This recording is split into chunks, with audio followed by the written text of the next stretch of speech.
Hello everyone, welcome to training video 1 for the summer/CFC summer football semi-pro. Just a reminder, these are not meant to demean, belittle, or show anyone up, including players, coaches, fans, or officials. This is strictly for educational and training purposes. Let's get started. All right, play 1. Reminder, when the quarterback dips his rear end on a feet first slide, it's where he dips his rear end, not where he actually lands. New rule this year as well. If he fakes the slide, it would be down where he fakes it. But here he dips his rear end about the 45 and he lands at about the 47.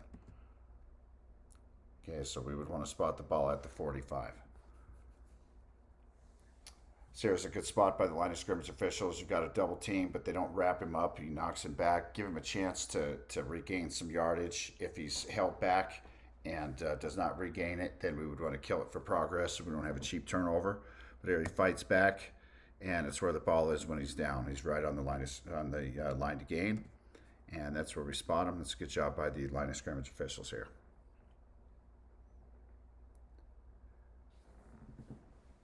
So there's an illegal blindside block. Remember, we can't have legal blindside blocks. But here we have a player that's starting to line up the blocker. And this is where we'd want to have our antennas go up. The play is going to go one way. He's going opposite. This is where we often see these blindside blocks. If he extends his hands and just sort of pushes him, or if he screens him, he's legal. But with the fact that he does not see it coming and gives a physical hit here with this shoulder to the shoulder, this would be a foul for an illegal blindside block.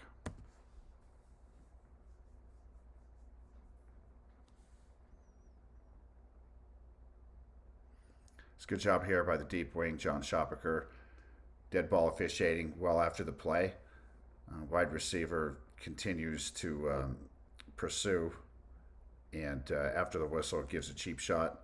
These are what we want to make sure we get. Those are some of the big things we're there for. Safety, and make sure there's no unfair advantage. But the cheap stuff like this, we got to get, or else it causes ill will. So this is a very good job to dead ball officiate, get the flag. And from here, it's a pretty good job for penalty enforcement as well. I know it's tough with only one ball, but what we want to do is get the ball to Ashley here, and as John's communicating to Bobby, as soon as Ashley hears it, Jesse gets in there as umpire as well. As soon as we get what it is, it's 15, we're going to go from the end of the run, and we're going to go back 15. So line of scrimmage officials, be ready to go with Ashley, the center judge. Official on the bottom, you don't have to go when they go. You're going to delay for a second, but you don't have to wait until they've gone the full 15 either. Go ahead and make sure you all three start on the previous spot, and from there, go ahead and march it off, head down, and make sure you all three agree before she puts the ball down. Or at least give a thumbs up and make eye contact with her. All right, play 5. This progress spot. If you're not sure on progress, line of scrimmage officials, give him a yard or two more on something like this. It's tough. He's in the backfield. He's getting driven backwards. If you're not sure, go ahead and add a yard or two. We don't want to actually penalize them and move him back 2 or 3 yards. He gets hit at about the 45 and never regains his balance. Is never able to go individually by himself and break a tackle. So we don't want him down at the 47. He never had an opportunity to break free of the tackle at the 45. So we'd want to spot that at the 45.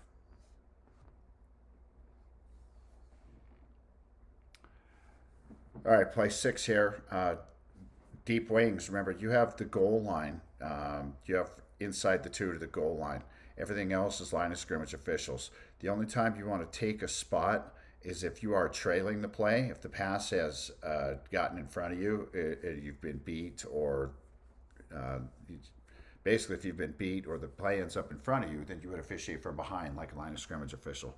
Or if the ball and the catch land right at your feet, go ahead and take that spot. In this case, you're actually out in front of the play, so go ahead and keep retreating to the goal line, and it's going to be the line of scrimmage official's spot.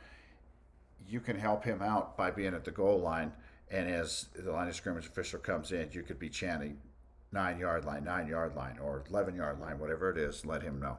But again, deep officials, keep retreating, keep everything in front of you, and get to the pylon.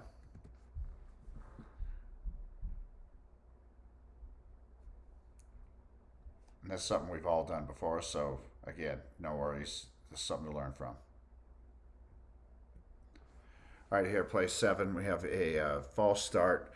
We actually have movement by the defensive line as well as movement by the back. Now, unless the defensive line has contact first before any movement, the false start is always going to trump the offside on the defense. And the reason for that is the offside is a live ball foul, so it's not a foul until the snap.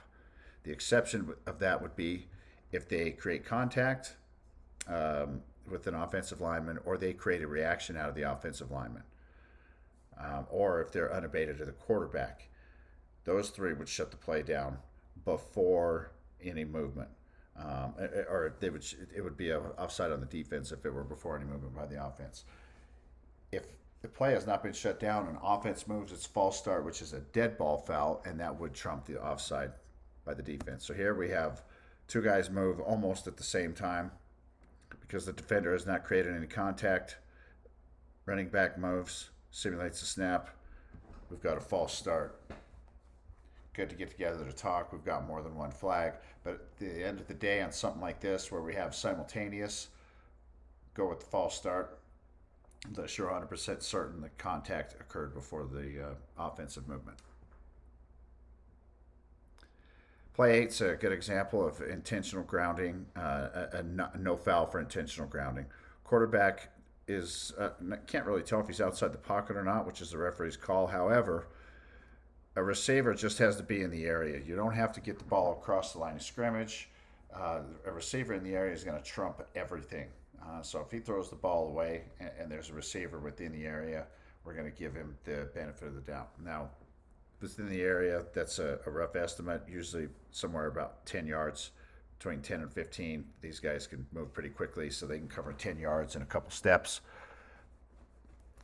It's hard to tell, but you see there's a receiver here in the area as the running back. It's hard to believe that he would have just taken off and sprinted down the field. So he's somewhere close. Line of scrimmage official does a great job here and just points to the receivers, meaning that there's a receiver in the area here. Hold it up long enough for the referee to see.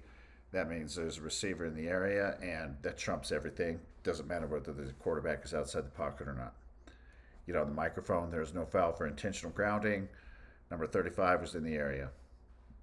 End of story. Good job by the line of scrimmage guy.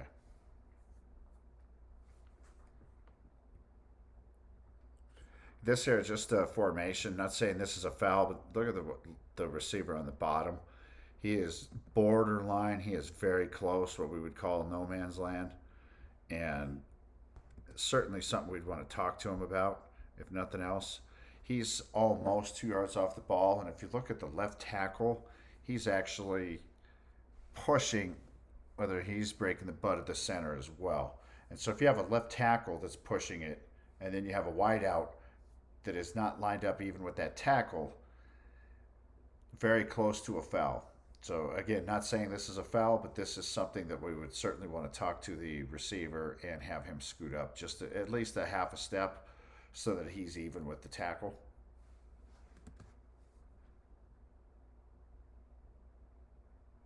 Receivers, rather than coming out looking at the official first, look at the ball, line up off the ball, whether you're on or off, and then confirm with the official if you need to.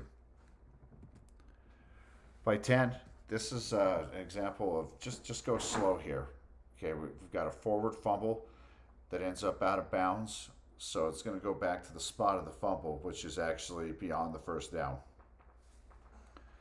But again, we want to just take our time, go slow to process in case this ball lands in bounds and is recovered by the defense. We wouldn't want to take away a turnover.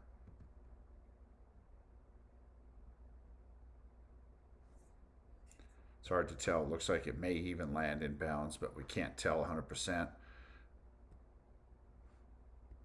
So at the end of the day, we want to take our time and just be sure that we don't have any quick whistles. Deep official, you could come in and help as well. But without instant replay, we don't have the benefit of the doubt, or we don't have the benefit to say immediate recovery. We would just have an inadvertent whistle if we deemed that the ball was still in bounds. But it looks like we ruled these out of bounds. So he fumbled the ball right at the first down marker. We'd want to bring it back at about the 45 and spot it there, not the 47. If it's a forward fumble out of bounds, it goes back to the spot. If it's recovered by the offense in bounds, then it would be at the spot of recovery unless it's fourth down. Okay, but in this one, if we're ruling that out of bounds, it should come back to the 45-yard line for a forward fumble out of bounds. All right, play 11. This defender on the bottom here is really pushing whether he's offside. And when they are this close to the line of scrimmage, defenders just know that you are not going to get any leeway at all. If you have any forward movement or upward movement, we're going to have you offside. There's no room for you to go anywhere else. Okay, so that's not saying it's a foul, but there's not really any room for error here.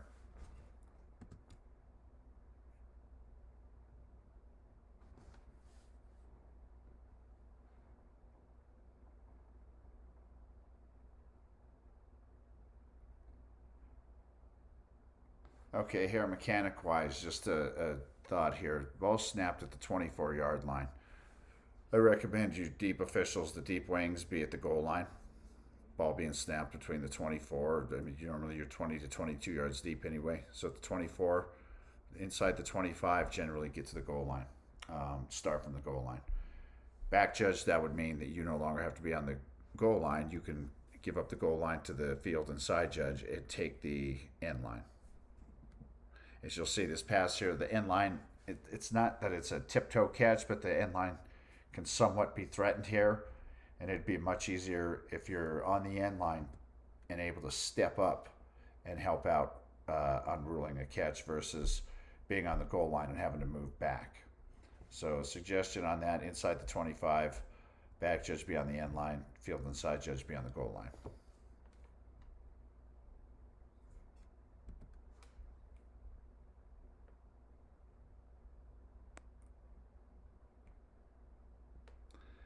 All right, play 13. Just relax deep wings here. This is just a comment mechanically. And I see this done a lot here. We have a touchdown catch and the pylon's not threatened. You don't have to step up to rule anything close. Just relax, hold your spot, and turn your belt buckle and follow the receiver. He's upright. There's nothing you have to come in and sell. So just turn your belt buckle and face him, give the touchdown signal, and stay put. There's no reason to have to actually step up to the pylon.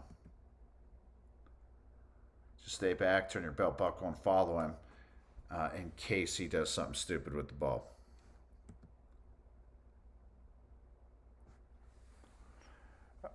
All right, here, just a comment as well. Line of scrimmage officials, have more of an open stance. Relax, be yourself. Give an open stance for the offensive and defensive line. But also here, if there's no line to gain, so in other words, we have goal to gain, and there's goal is the main line. We want to get to the goal line as quickly as possible. Now, we don't want to be out of control where we can't officiate, but we want to show some hustle here so that if the pylon is threatened or there's a close catch or anything, we are not moving, but we're stationary so that we can rule on this. Also, just a reminder to take your time. And it looks like we might possibly have an incomplete pass here. Ball, it's hard to tell if that's just his arm holding the ball or if it reaches out and grabs the ball. But we're already going up with the signal. Make sure they complete the process of the catch. Remember, they have to possess it and control it with their hands or hand. And they must also, a body part must touch the ground. And they have to maintain possession. It's okay if the ball moves, even if it were to touch the ground, if they had their hands firmly controlled around the ball. But they have to complete that entire process. If the ball comes out at all while they're on the ground, and it touches the ground and he loses possession, then that would be an incomplete pass.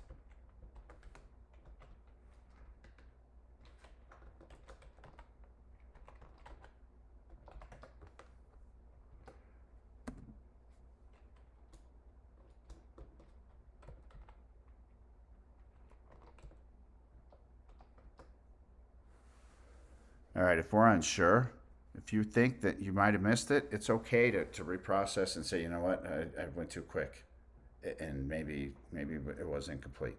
But also the bigger question here is there anybody else that could have helped with this? You went to the umpire, and that tells me that you're not sure in what you had yourself. And the fact that you went to the umpire, if you think it's out, it's okay. Back judge, did you see anything? Deep wing here, not sure if you would have the angle or not. You might be straight lined.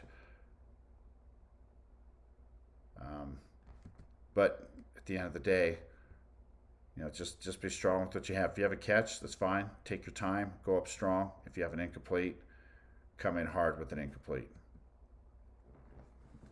A little side note here as well. Not anything to really worry about, but this is a note to players and coaches.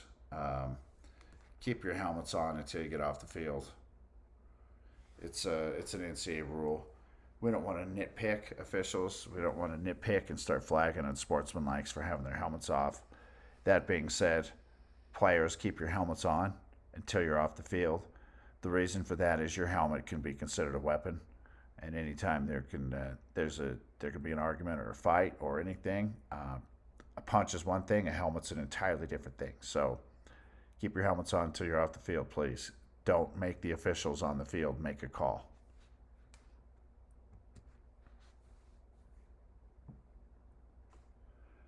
Play 15, this is a horse collar tackle.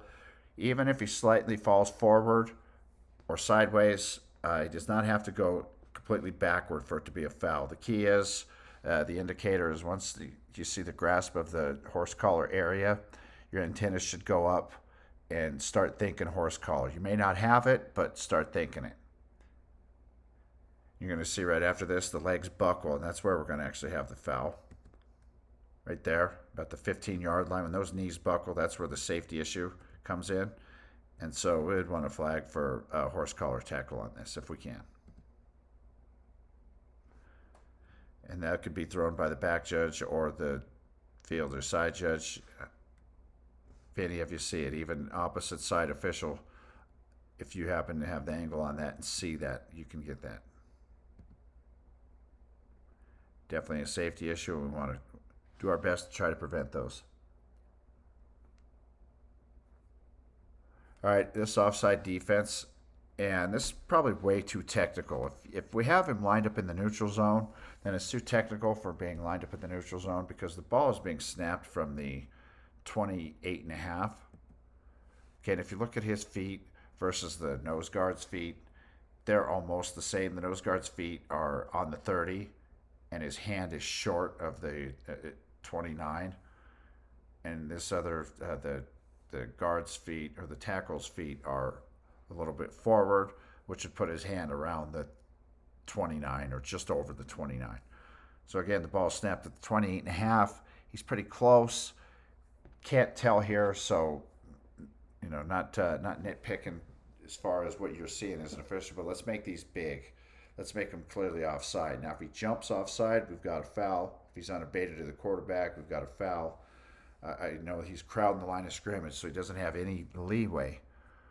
But if we have him for jumping at the snap, he actually times this just right with the snap.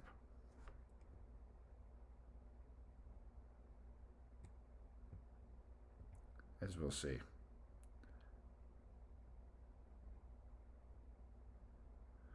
Okay, we don't want to be too technical, otherwise the more inconsistent we become. So let's just make these bigger.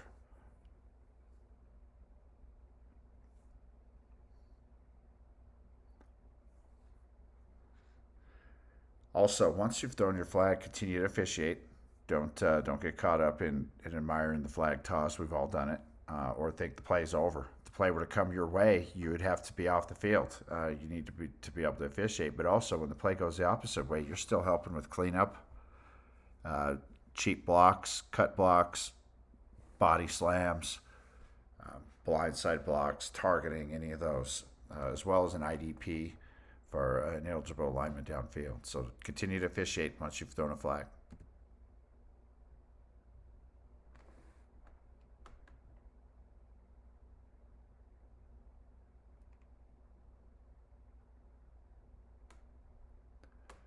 Also, preliminary signal. If you're the only flag, go ahead and give a prelim.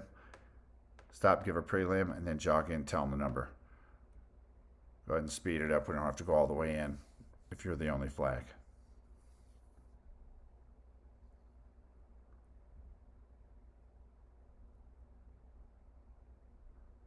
Okay, this here is just a reminder.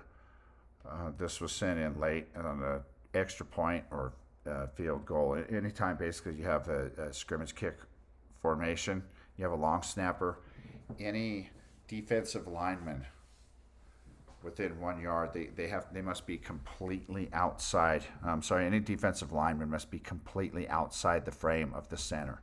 They cannot be in the gap when they line up. They must be completely outside the shoulders. Now, once the ball is snapped, they can shoot the gap. There might be slight contact with the center. If they're not roughing him directly up, knocking him back before he can defend himself, it's not a foul. That's your guys' judgment when they shoot the gap, if there's minimal or no contact. But they have to line up completely outside the the shoulders of the center. I'm not saying that they aren't or are on this play. The angle is not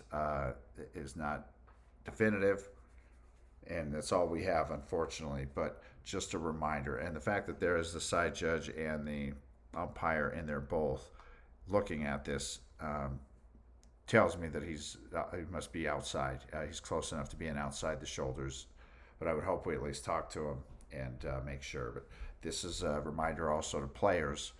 You have to be completely outside the frame of the center's shoulders.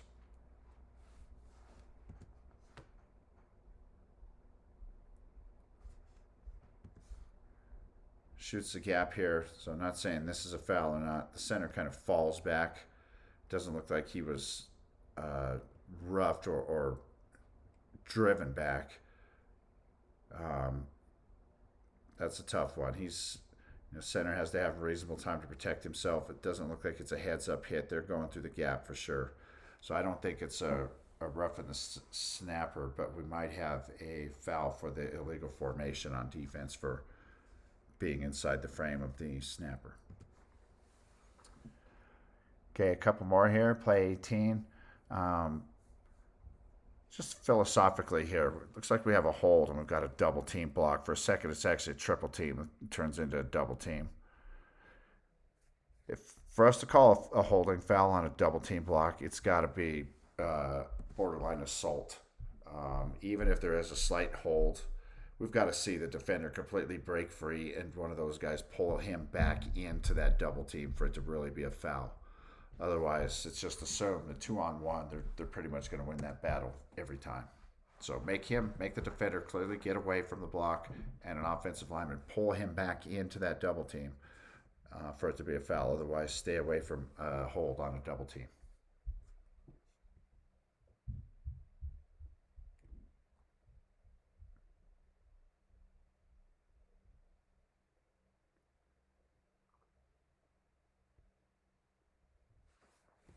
All right, this is just a reminder of a couple comments after the first week. Untouched ball by Team B / the receiving team. Untouched ball by the receiving team on a scrimmage kick or a free kick is a touchback. Here the ball bounces over his head. He doesn't touch it. As soon as it touches the ball in the end zone, it's dead. There's no chance to run it out. He doesn't have to cover it. Nothing like that. As soon as it's touched the ground in the end zone, and Rich is right there to rule on that. There's no contact by the receiver.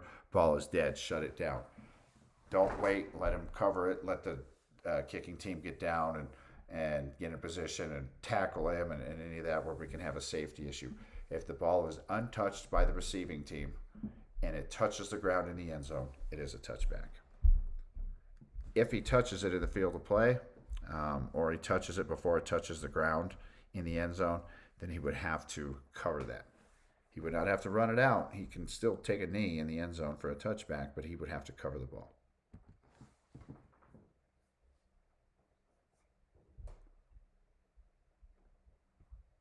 Okay, two more. Be alert here. Try to widen our visions. Illegal block in the back at the point of attack. Actually springs him, gives him an extra 2 or 3 yards. Might be tough for the deep wing to see. He might be straight lined, but that is your key. So just want your antennas to go up, watch what your key's doing, and see the blocks. You definitely should know what they did. Whether you ruled there was a block in the back or not, that would be fine, but at least know what your key does. Umpire, not really your call, but if you see this, you can get it. Line of scrimmage official as well. There's no reason for you to have to, you don't have to stare at this catch here. You can clear that and start looking out ahead because he's not really threatened. So once we know that the receiver is clear to catch this, we can start looking at tacklers or blocks out in front.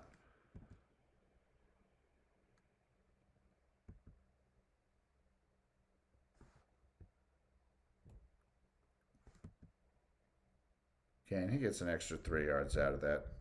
So, and those actually can cause some issues and cause ill will down the road. So try to expand our vision, see if we can get those. And last play coming up here. This is going to be a runner ruled down. Ground can't cause a fumble. Remember, it can cause an incomplete pass, but it cannot cause a fumble. If you're going to rule him down, which is fine, be decisive, sell the call that he's down, and come in hard so that we don't have any additional play going on afterward.